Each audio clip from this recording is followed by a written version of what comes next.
मेरी हमशीरा दी शादी बड़े आलीशान घर दे अंदर होई है, लेकिन जदों मेरी हमशीरा ईद दा दिन आ जावे मैं अपनी हमशीरा नूं ईद मिलन वास्ते जांदा वां। मेरी हमशीरा मेरा इस्तकबाल कर दिए, मेरे वास्ते दरवाजा खोल दिए, मेरे भांजियां नूं कहंदी है ख्याल करना तुहाडा मामा आया है। कारी साहब जदों मैं अपनी साइकिल उतार के स्टैंड ते ला के अपनी हमशीरा दे बेड दे अंदर बहना वा, मेरी हमशीरा मैं अपने हाथ विचों 1000 रुपए दा नोट कढ़ के अपनी हमशीरा दे हाथ ते रखदा वा।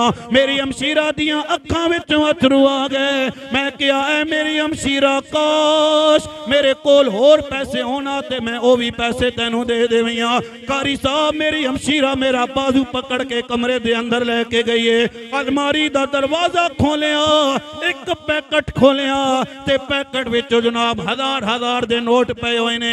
मैं क्या मेरी हमशीरा ये 1000 नोट क्यों रखे हुए ने? वो कदे भी अपनी हमशीरा दी अख विच अथरू नहीं आण देना।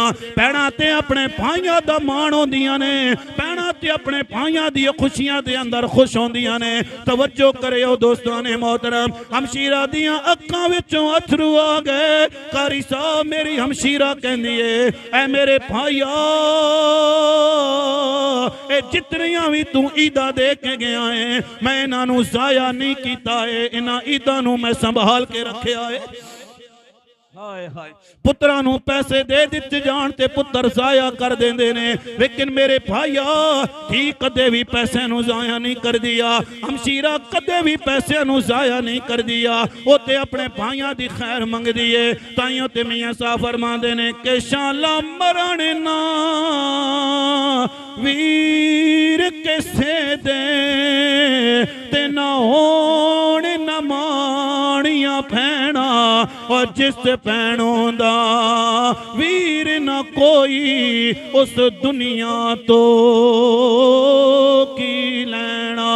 ते मर वीर जिना दे जांदे ते मुड़ कौन रोवे।